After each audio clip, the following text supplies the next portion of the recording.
No recap to start the show this week. Instead, we get The Undertaker messing around with the signature intro, implying that he's taken over, or something scary like that. Later on tonight, we've got Seth Rollins and Triple H in their hold harmless contract signing, so guessing yeah, pen, paper, tables, breakage, fighting, usual. And we've also got Brock Lesnar and Bill Goldberg face to face one last time before their match at WrestleMania. First out to the ring tonight is Bayley, and she's very excited for WrestleMania. She's so excited, she says WrestleMania 72 times in 3 minutes before Charlotte interrupts her. Charlotte does the usual job of butchering the script that she was written earlier on today, and then she starts prodding at the rift she's caused between Bayley and Sasha, referring to an old tweet from Sasha and saying that she's just waiting for an opportunity to stab Bayley in the back. This brings Sasha out, who doesn't deny it, but she says that they both know business is business. There'll be no backstabbing at WrestleMania, but Sasha says she will win the belt, in a really, really smug manner, which is actually the Sasha Banks I prefer. This brings out Nia, the bitch fister Jax, and she's fed up of all three of them whittering on, and she says she's already got the wobbly fists out ready to ruin all three of them at WrestleMania. Charlotte starts gobbing off again, and then Sasha starts a fight, and everyone starts scrapping. Oh my god, if you didn't know, we're 6 fucking days away, because we haven't smacked you in the eyes with it already tonight.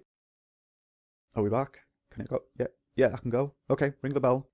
Yeah, when we come back, we've got more awkward pauses and poses from the referee. Just imagine him stood there for about a minute while that fucking WrestleMania advert was on again. This leads us into a match between Sasha and Bayley against Charlotte and Nia Jax. During the match, Sasha showed absolutely no signs of turning on Bayley. She even saved from a figure 4 when she could have just left her to perish. But they worked well, and in the end it saw Sasha and Nia fighting outside, and Bayley hit the Bayley to belly on Charlotte for the win. Yeah, nice one. After the match, Nia runs in and smashes all 3 of them. Fuck yeah. After that, we get a flashback from 2 weeks ago where Mick Foley was about to get killed by Triple H, but Seth Rollins made the save. But he only kicked Triple H's ass temporarily until Triple H just absolutely destroyed his leg with that crutch. We're getting hyped up for the Hall of Fame with a nice little video package showing everyone that's involved this year. And another recap with Mick Foley getting fired last week, which leads to Charles the Dwarf backstage asking Sami Zayn what he makes of all of it. Zayn holds his head high and says he'll continue to stand ground in Mick Foley's absence, and he enters himself in the Andre the Giant Memorial Battle Royal, which causes the Limelight Parasite to arrive. Stephanie says that Zayn's got to earn his shot in a no disqualifications match against Kevin Owens, or he's getting fired later on tonight. And why didn't she say have a nice day when she had that smug look on her face? That's twice she's missed a trick now. And I often tell people you're quite good at your job, personality aside. For the next match, we're treated to Gollum joining the Fellowship on commentary. Just look at the scowly little bastard. He's brilliant. It doesn't take Austin Aries long to deal with Noam Dar. He knocks him out with a discus 5-arm, and then he slaps on the last chancery for good measure. We get another flashback to last week now, with Triple H proposing that Seth Rollins signs a hold harmless contract, and then we see Seth Rollins hobbling around backstage. We also see that Undertaker video package thingy again, and Michael Cole asks, could it be the Undertaker is digging a new yard? Why would he dig a new yard? Trolley's digging a new grave for Roman Reigns, not a yard. Bell end. Yeah, Seth Rollins is back and he's limping down the ramp. Meh. Seth's straight to business tonight. He calls out Triple H. Triple H shows up and explains that if Seth attacks him before he signs the contract, both the match will be off at WrestleMania, and Triple H will obviously have to defend himself, which won't end well for Seth. He tries to tell Seth to sit down in the chair and behave, but Seth's reluctant, obviously. So then Triple H calls his bluff and says the match is off and tries to walk away. Seth takes the bait and sits down. Triple H tells him he's a good boy. Nice. Triple H clarifies what the contract's for and how Seth won't have a leg to stand on, figuratively and literally, when Triple H is done with him at WrestleMania. Seth doesn't care about that, he understands and he just wants him to sign it as soon as possible. Triple H has one last-ditch effort to manipulate Seth and lure him back to the dark side, but Rollins says that he lost his smile and himself the day that he met Triple H, and he just wants redemption at WrestleMania now. So he signs the contract, and the second that he does, Triple H attacks him. He boots the table into his leg and pounds on him for a bit, but Seth manages to counter, hits him with the crutch and sends him packing. Continuing the heavily implicated theme of recaps and flashbacks this week, we're shown a recap of Lesnar and Goldberg's match at Survivor Series. You know, the recap that lasted about 10 seconds longer than the actual match itself. This is building up to them getting face to face tonight again, and I don't fucking care. What? Move on. Mark Henry says to butt out and stop smoking, while the WWE slip a few facts about him in there.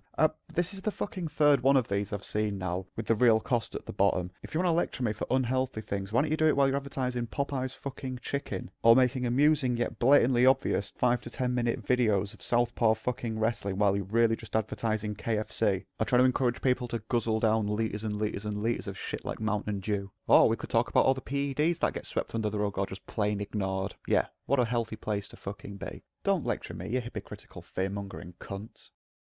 We now move on to what's been billed as an over-the-top rope challenge, where the Big Show starts off, Jinder Mahal comes out, gets eliminated, Bo Dallas comes out, gets eliminated, both Shining Stars come out, they get eliminated, and then he gets jumped by everybody, people that he's already chucked out and people that haven't even come out yet. They eventually all struggle to throw him over the top, and he gets pissed off on the outside, runs back in, kicks the shit out of them all and celebrates, and then it's Strowman out. Strowman works the crowd, and he says that he could kick Big Show's ass tonight if he wanted to, but that's what everybody wants, and he's just teasing us to watch WrestleMania, cheeky little bastard.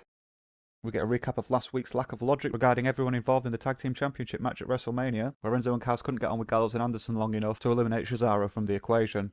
We then go backstage to not Tom Phillips, and he's interviewing Gallows and Anderson. They mock Enzo and Kaz, and they say there'll be little effort needed to beat them later on tonight. We see that The Undertaker's still digging a new yard for Roman Reigns. And then, oh wow, amazing, look, it's Pitbull going to be performing live at WrestleMania. I'm so... fuck off. These are always horrid. I don't know why they bother. Just be happy that your song's been played 9,999 times relentlessly for the last fucking 3 months. So after Charles the Dwarf asks Roman Reigns a pretty simple question, Roman says that he's a grown man, and, quote, I don't believe in dead men, what I believe in is the big fight. First of all, you called him the dead man a couple of weeks ago, and who the fuck writes this shit? It's drivel. No wonder people fucking hate you, you smug man-bun wearing prick. You see, look, if you were meant to be a heel, I would have applauded you for this, because you've aggravated me. But I'm meant to cheer you, I'm meant to like you, I'm meant to get behind you and support you, but I have no reason to. Why won't they just take you to the vets and put that fucking sweet needle of release in you? Oh.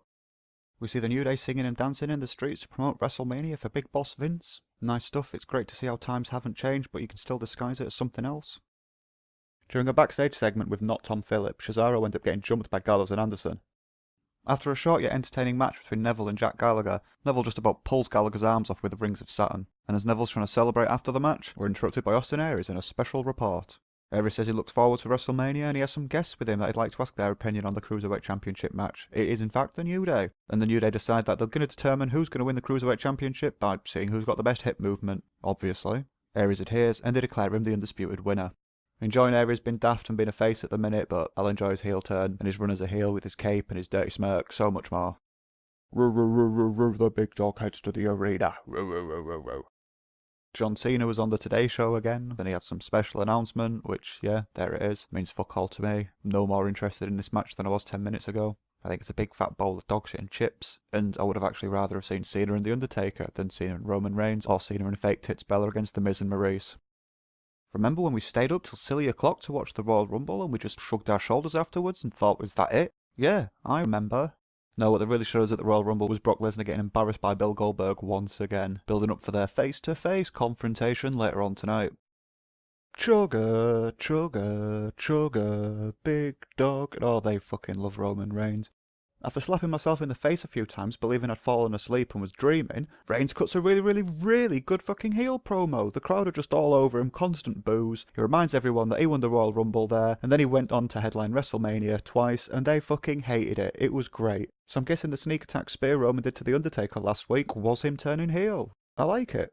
So while the crowd are booing the shit out of Roman still, The Undertaker appears on the big screen, and then he cuts one of his best promos that I've seen for years too, with, what's going on? They've actually got it right for once in a bajillion years. The Undertaker's talking, he's just about to finish his line with rest in peace, but instead the lights in the arena drop, Undertaker appears behind Roman, and then he finishes his sentence. See, look, this is how well you can do when you actually put your heads together and try. You get a shiny star sticker.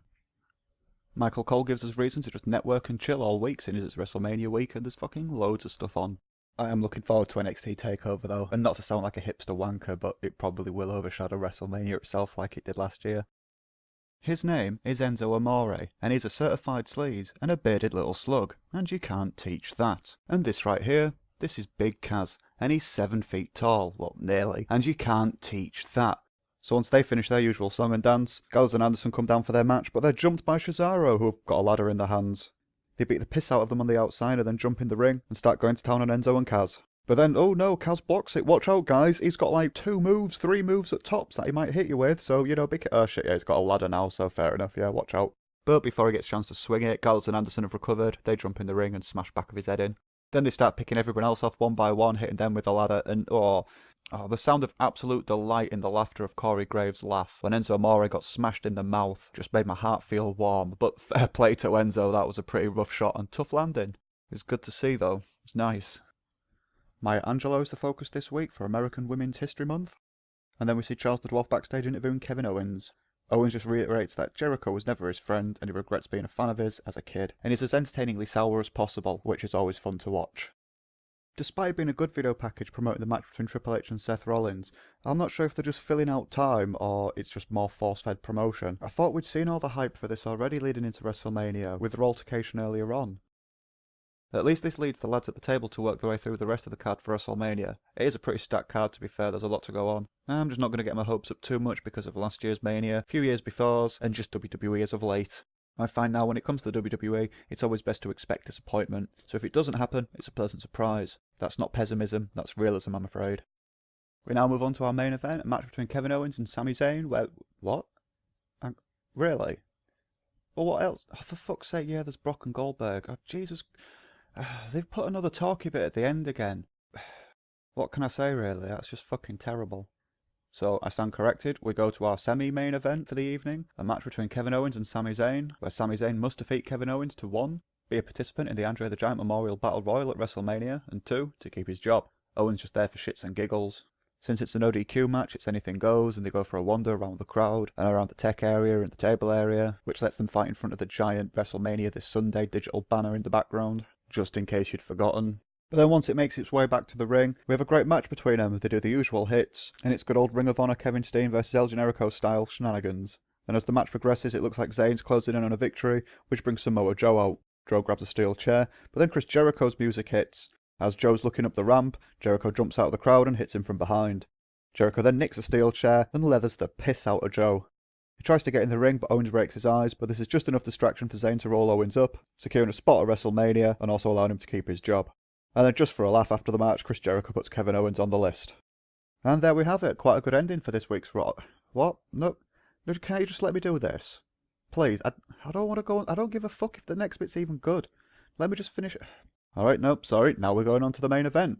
A face-to-face confrontation between Brock Lesnar and Bill Goldberg. Again. The phrase same old shit springs to mind when we have Heyman gobbing off for a while, and then Goldberg comes down, Brock charges at him, gets hit with a spear, and that's it, they fuck off. Goldberg stands in the ring with the belt, happy as Larry. So I don't know why they saved this for the end. The only saving grace with the whole thing, it's actually worth a watch just for Paul Heyman, because he's fantastic. It's just a shame about Brock and Goldberg.